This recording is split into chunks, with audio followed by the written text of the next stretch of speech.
जय श्री राम। आज हमारे पाठ का 93वां दिन है। इस पाठ में हम श्री रामचरितमानस के सप्त सोपान उत्तरकांड का पाठ कर रहे हैं। श्री रामचरितमानस की बाकी वीडियोस की प्लेलिस्ट का लिंक आपको डिस्क्रिप्शन बॉक्स में मिल जाएगा। तो आइए शुरू करते हैं। मैं आपसे बार बार यही वरदान मांगता हूँ कि मुझे आपके चरण कमलों की अचल भक्ति और आपके भक्तों का सत्संग सदा प्राप्त हो। हे लक्ष्मीपते, हर्षित होकर मुझे यही दीजिए। श्री रामचंद्र जी के गुणों का वर्णन करके उमापति महादेव जी हर्षित होकर कैलाश को चले गए। तब प्रभु ने वानरों को सब प्रकार से सुख देने वाले डेरे दिलवाए। हे गरुड़ जी, सुनिए, यह कथा सबको पवित्र करने वाली है। दैहिक, दैविक, भौतिक तीनों प्रकार के तापों का और जन्म मृत्यु के भय का नाश करने वाली है। महाराज श्री रामचंद्र जी के कल्याण में राज्याभिषेक का चरित्र निष्काम भाव से सुनकर मनुष्य वैराग्य और ज्ञान प्राप्त करते हैं, और जो मनुष्य सकाम भाव से सुनते और जो गाते हैं वे अनेकों प्रकार के सुख और संपत्ति पाते हैं। वे जगत में देव दुर्लभ सुखों को भोग कर अंतकाल में श्री रघुनाथ जी के परम धाम को जाते हैं। इसे जो जीवन मुक्त विरक्त और विषयी सुनते हैं वे क्रमशः भक्ति, मुक्ति और नवीन संपत्ति नित्य नए भोग पाते हैं। हे पक्षीराज गरुड़ जी, मैंने अपनी बुद्धि की पहुंच के अनुसार राम कथा वर्णन की है, जो जन्म मरण के भय और दुख को हरने वाली है। यह वैराग्य, विवेक और भक्ति को दृढ़ करने वाली है तथा मोह रूपी नदी के पार करने के लिए सुंदर नाव है। अवधपुरी में नित्य नए मंगलोत्सव होते हैं। सभी वर्गों के लोग हर्षित रहते हैं। श्री राम जी के चरण कमलों में जिन्हें श्री शिव जी, मुनिगण और ब्रह्मा जी भी नमस्कार करते हैं, सबकी नित्य नवीन प्रीति है। भिक्षुकों को बहुत प्रकार के वस्त्राभूषण पहनाए गए और ब्राह्मणों ने नाना प्रकार के दान पाए। वानर सब ब्रह्मानंद में मग्न हैं। प्रभु के चरणों में सबका प्रेम है। उन्होंने दिन जाते जाने ही नहीं और बात की बात में 6 महीने बीत गए। उन लोगों को अपने घर भूल ही गए। जागृत की तो बात ही क्या, उन्हें स्वप्न में भी घर की सुध याद नहीं आती। जैसे संतों के मन में दूसरों से द्रोह करने की बात कभी नहीं आती। तब श्री रघुनाथ जी ने सब सखाओं को बुलाया। सबने आकर आदर सहित सिर नवाया। बड़े ही प्रेम से श्री राम जी ने उनको अपने पास बैठाया और भक्तों को सुख देने वाले कोमल वचन कहे। तुम लोगों ने मेरी बड़ी सेवा की है, मुंह पर किस प्रकार तुम्हारी बड़ाई करूं। मेरे हित के लिए तुम लोगों ने घरों को तथा सब प्रकार के सुखों को त्याग दिया। इससे तुम मुझे अत्यंत ही प्रिय लग रहे हो।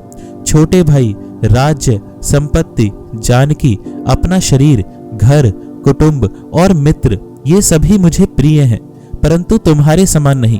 मैं झूठ नहीं कहता, यह मेरा स्वभाव है। सेवक सभी को प्यारे लगते हैं, यह नीति नियम है, पर मेरा तो दास पर स्वाभाविक ही विशेष प्रेम है। हे सखागण, अब सब लोग घर जाओ, वहां दृढ़ नियम से मुझे भजते रहना। मुझे सदा सर्वव्यापक और सबका हित करने वाला जानकर अत्यंत प्रेम करना। प्रभु के वचन सुनकर सबके सब प्रेम मग्न हो गए। हम कौन हैं और कहाँ हैं, यह देह की सुध भी भूल गई। वे प्रभु के सामने हाथ जोड़कर टकटकी लगाए देखते ही रह गए। अत्यंत प्रेम के कारण कुछ कह नहीं सकते। प्रभु ने उनका अत्यंत प्रेम देखा, तब उन्हें अनेकों प्रकार से विशेष ज्ञान का उपदेश दिया। प्रभु के सम्मुख वे कुछ कह नहीं सकते। बार बार प्रभु के चरण कमलों को देखते हैं। तब प्रभु ने अनेक रंगों के अनुपम और सुंदर गहने कपड़े मंगवाए। सबसे पहले भरत जी ने अपने हाथ से संवार कर सुग्रीव को वस्त्राभूषण पहनाए। फिर प्रभु की प्रेरणा से लक्ष्मण जी ने विभीषण जी को गहने कपड़े पहनाए, जो श्री रघुनाथ जी के मन को बहुत ही अच्छे लगे। अंगद बैठे ही रहे, वे अपनी जगह से हिले तक नहीं। उनका उत्कट प्रेम देखकर प्रभु ने उनको नहीं बुलाया। जामवान और नील आदि सबको श्री रघुनाथ जी ने स्वयं भूषण वस्त्र पहनाए। वे सब अपने हृदयों में श्री रामचंद्र जी के रूप को धारण करके उनके चरणों में मस्तक नवाकर चले। तब अंगद उठकर सिर नवाकर, नेत्रों में जल भरकर और हाथ जोड़कर अत्यंत विनम्र तथा मानो प्रेम के रस में डूबे हुए मधुर वचन बोले।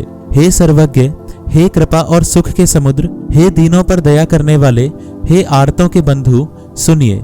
हे नाथ, मरते समय मेरा पिता बाली मुझे आपकी ही गोद में डाल गया था, अतः हे भक्तों के हितकारी, अपना अशरण, शरण, विरध, बाना याद करके मुझे त्यागिए नहीं। मेरे तो स्वामी, गुरु, पिता और माता सब कुछ आप ही हैं। आपके चरण कमलों को छोड़कर मैं कहाँ जाऊं? हे महाराज, आप ही विचार कर कहिए, प्रभु आपको छोड़कर घर में मेरा क्या काम है? हे नाथ, इस ज्ञान, बुद्धि और बल से हीन बालक तथा दीन सेवकों को शरण में रखिए। मैं घर की सब नीची से नीची सेवा करूंगा और आपके चरण कमलों को देख देख कर भवसागर से तर जाऊंगा। ऐसा कहकर वे श्री राम जी के चरणों में गिर पड़े और बोले, हे प्रभु, मेरी रक्षा कीजिए। हे नाथ, अब यह ना कहिए कि तू घर जा। अंगद के विनम्र वचन सुनकर करुणा की सीमा प्रभु श्री रघुनाथ जी ने उनको उठाकर हृदय से लगा लिया। प्रभु के नेत्र कमलों में प्रेमाश्रुओं का जल भराया। तब भगवान ने अपने हृदय की माला, वस्त्र और मणि, रत्नों के आभूषण बाली पुत्र अंगद को पहनाकर और बहुत प्रकार से समझाकर उनकी विदाई की। भक्त की करनी को याद करके भरत जी, छोटे भाई शत्रुघ्न जी और लक्ष्मण जी सहित उनको पहुंचाने चले। अंगद के हृदय में थोड़ा प्रेम नहीं है, अर्थात बहुत अधिक प्रेम है। वे फिर कर श्री राम जी की ओर देखते हैं और बार बार दंडवत प्रणाम करते हैं। मन में ऐसा आता है कि श्री राम जी मुझे रहने को कह दें। वे श्री राम जी के देखने की, बोलने की, चलने की तथा हंसकर मिलने की रीति को याद कर करके सोचते हैं, दुखी होते हैं। किंतु प्रभु का रुख देखकर बहुत से विनय वचन कहकर तथा हृदय में चरण कमलों को रखकर वे चले। अत्यंत आदर के साथ सब वानरों को पहुंचाकर भाइयों सहित भरत जी लौट आए। तब हनुमान जी ने सुग्रीव के चरण पकड़कर अनेक प्रकार से विनती की और कहा, हे देव, कुछ दिन श्री रघुनाथ जी की चरण सेवा करके फिर मैं आकर आपके चरणों के दर्शन करूंगा। सुग्रीव ने कहा, हे पवन कुमार, तुम पुण्य की राशि हो, जो भगवान ने तुमको अपनी सेवा में रख लिया। जाकर कृपाधाम श्री राम जी की सेवा करो। सब वानर ऐसा कहकर तुरंत चल पड़े। अंगद ने कहा, हे हनुमान, सुनो, मैं तुमसे हाथ जोड़कर कहता हूँ, प्रभु से मेरी दंडवत कहना और श्री रघुनाथ जी को बार बार मेरी याद कराते रहना। ऐसा कहकर बाली पुत्र अंगद चले। तब हनुमान जी लौट आए और आकर प्रभु से उनका प्रेम वर्णन किया। उसे सुनकर भगवान प्रेम मग्न हो गए। काकभूषुंड जी कहते हैं, हे गरुड़ जी, श्री राम जी का चित्त वज्र से भी अत्यंत कठोर और फूल से भी अत्यंत कोमल है।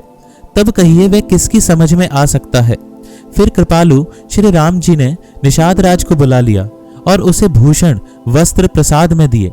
फिर कहा, अब तुम भी घर जाओ, वहां मेरा स्मरण करते रहना और मन, वचन तथा कर्म से धर्म के अनुसार चलना। तुम मेरे मित्र हो और भरत के समान भाई हो।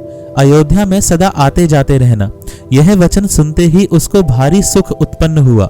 नेत्रों में आनंद और प्रेम के आंसुओं का जल भरकर वह चरणों में गिर पड़ा। फिर भगवान के चरण कमलों को हृदय में रखकर वह घर आया और आकर अपने कुटुंबियों को उसने प्रभु का स्वभाव सुनाया। श्री रघुनाथ जी का यह चरित्र देखकर अवधपुरवासी बार बार कहते हैं कि सुख की राशि श्री रामचंद्र जी धन्य हैं। श्री रामचंद्र जी के राज्य पर प्रतिष्ठित होने पर तीनों लोग हर्षित हो गए। उनके सारे शोक जाते रहे। कोई किसी से वैर नहीं करता। श्री रामचंद्र जी के प्रताप से सबकी विषमता, आंतरिक भेदभाव मिट गई। सब लोग अपने अपने वर्ण और आश्रम के अनुकूल धर्म में तत्पर हुए सदा वेद मार्ग पर चलते हैं और सुख पाते हैं। उन्हें न किसी बात का भय है, न शोक है और न कोई रोग ही सताता है।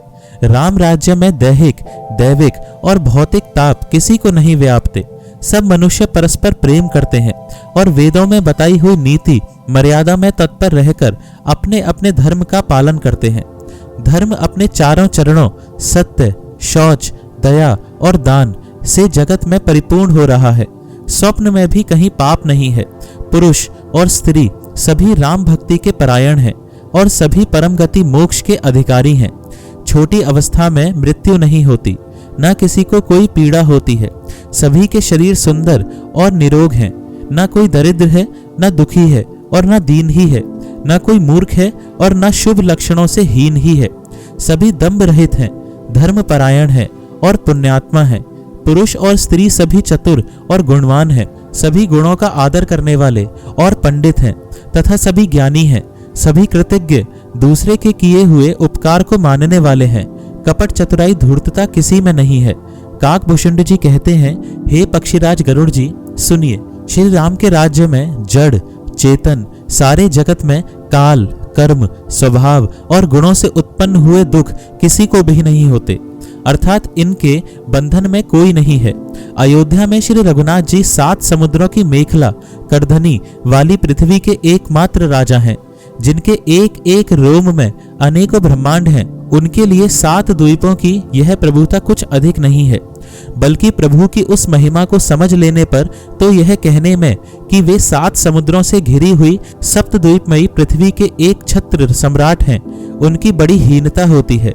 परंतु हे गरुड़ जी, जिन्होंने वह महिमा जान भी ली है, वे भी फिर इस लीला में बड़ा प्रेम मानते हैं, क्योंकि उस महिमा को भी जानने का फल यह लीला, इस लीला का अनुभव ही है।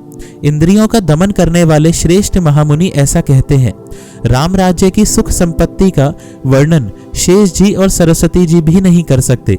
सभी नर नारी उदार हैं, सभी परोपकारी हैं और सभी ब्राह्मणों के चरणों के सेवक हैं। सभी पुरुष मात्र एक पत्नी व्रती हैं। इसी प्रकार स्त्रियां भी मन, वचन और कर्म से पति का हित करने वाली हैं। श्री रामचंद्र जी के राज्य में दंड केवल सन्यासियों के हाथों में है और भेद नाचने वालों के नृत्य समाज में है, और जीतो शब्द केवल मन के जीतने के लिए ही सुनाई पड़ता है।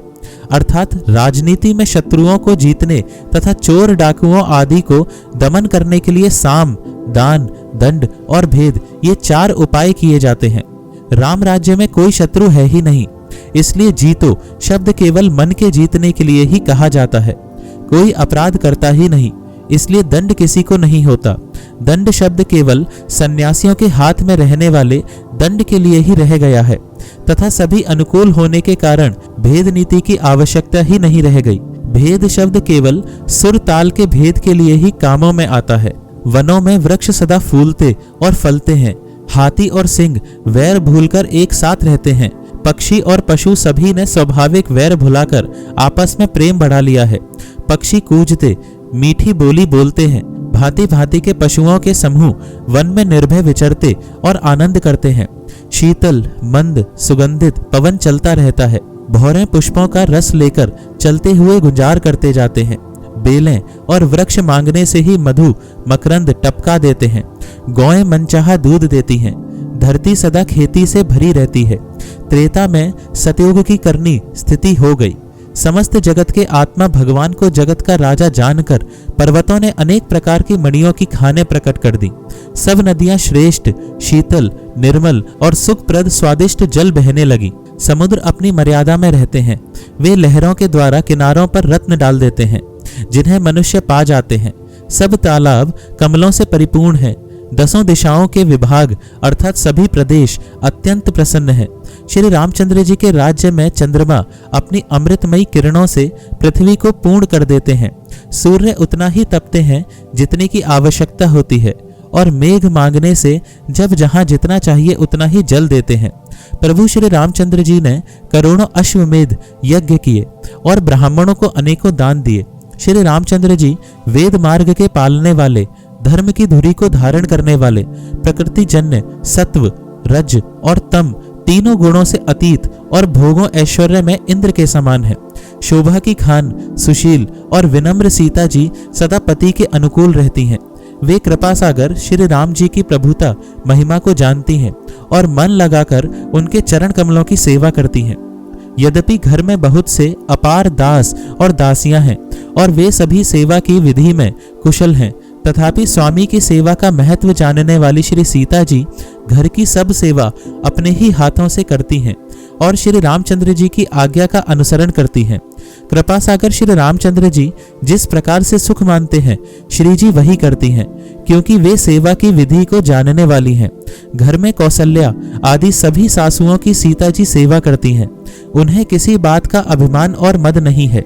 शिवजी कहते हैं, हे उमा, जगत जननी रमा सीता जी ब्रह्मा आदि देवताओं से वंदित और सदा अनिंदित सर्वगुण संपन्न है।